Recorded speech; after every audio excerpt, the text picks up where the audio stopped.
아가서 동화. 부모가 자녀에게 들려주는 최고의 사랑 이야기. 25화. 신부의 정체성.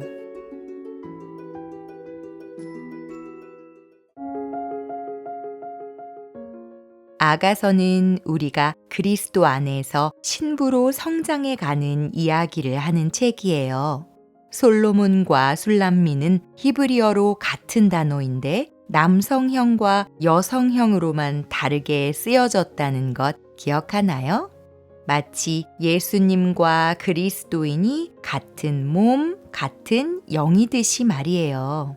그래서 솔로몬의 이야기, 술람미의 이야기, 우리의 이야기는 다 같은 이야기인 거예요.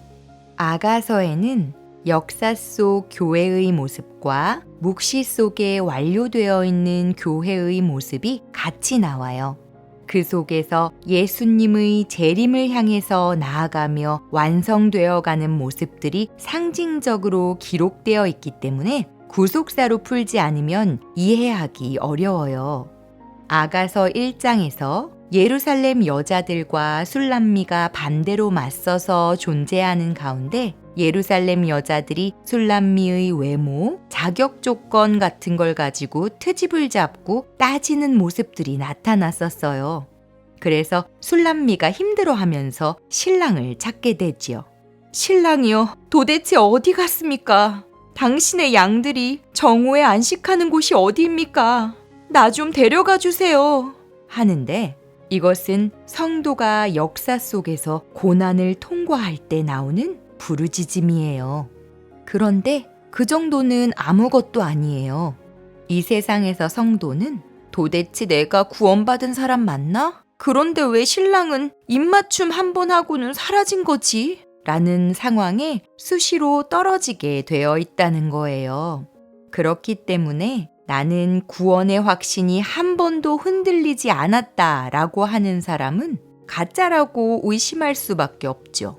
왜냐고요? 절대 그럴 수 없거든요. 거듭난 사람일지라도 술람미가 그런 것처럼 도대체 하나님이 나에게 관심을 가지고 계시는 건가? 하나님과 내가 관계가 있는 건가? 하나님이 진짜 나를 구원하신 거 맞나?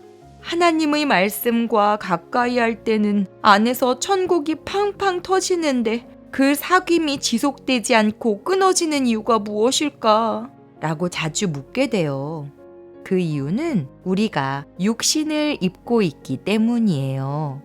육신에 속한 생각은 하나님께 품는 적대감입니다. 그것은 하나님의 법을 따르지 않으며 또 복종할 수도 없습니다. 그래서 주님과 접촉점에서 멀리 떨어져 있다고 생각될 때는 금방 죽을 것처럼 호소하기도 해요. 신랑과 입맞춤을 아예 안 해봤으면 모를까 한번 해봤기 때문에 안에서 탄식이 터져 나오는 거예요.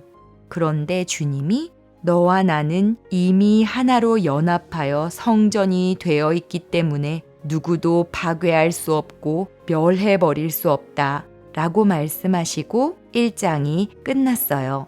책의 낱말이나 문장의 뜻을 알기 쉽게 풀이해 놓은 책을 주석서라고 하는데 아가서 주석서 가운데는 술람미를 본받아 살자로 결론 낸 것도 있어요. 그런데 신부는 그리로 가면 안 되겠지요? 분명히 기억해야 할 것은 아가서가 솔로몬의 노래라는 거예요.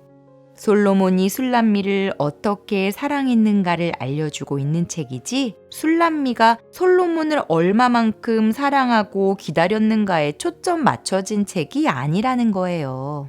이제 아가서 2장을 시작해 볼까요? 2장에 들어오자마자 술람미는 자기를 이렇게 소개하고 있네요. 나는 샤론의 수선화, 골짜기에 핀 나리꽃이라오. 꽃 이야기가 나오니까 나는 굉장히 예쁜 사람이에요 라고 자랑을 한 것 같이 보이는데 그렇게 이해하면 안 돼요. 히브리 사람들에게 있어서 샤론이라는 건 거친 광야를 상징하는 것이었어요. 광야의 수선화와 골짜기의 백합화는 이스라엘 사람들이 어디서든 흔하게 볼 수 있는 꽃이죠. 그러니까 1장의 고벨화에 비해 형편없이 초라한 꽃 이미지인 거예요. 지금 술람미가 자기에 대해 어떻게 생각하고 있냐면 나는 정말 보잘것없는 인간입니다. 라고 하는 거예요. 세상에, 솔로몬이 너와 나는 지금 연합이 되어 성전 안에서 함께 동거하고 있어. 그것이 영원할 거야. 라고 분명히 말했는데도 술람미는 나는 정말 그럴 자격 없는 사람이에요. 하고 있는 거죠. 이 말은 그리스도인의 정체성 문제를 생각하게 해요. 왕과 혼인을 했는데도 내가 왕비 맞나? 하고 우울해하는 거랑 같아요. 술람미는 도대체 왜 그럴까요? 여기서 이스라엘의 혼인 풍습을 살펴볼 필요가 있어요.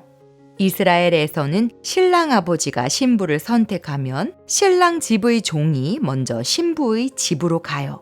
이삭의 신부 리브가를 데려올 때도 아브라함의 종 엘리에셀이 리브가에게 먼저 간 것이 그 증거예요. 그처럼 신부를 데리러 종이 먼저 가서 당신 신랑은 이런 인품을 가졌고 이러이러하게 생겼습니다. 라고 신랑에 관해 설명해 주는 거죠. 그리고는 신랑이 준 폐물을 전달해요. 우리나라의 함이 유대 사람들에게 있어서는 신랑이 신부에게 가져다 주는 선물들인 거지요. 신부는 특히 신랑이 준 옷을 입고 신랑이 준 폐물을 걸치고 있어야 해요.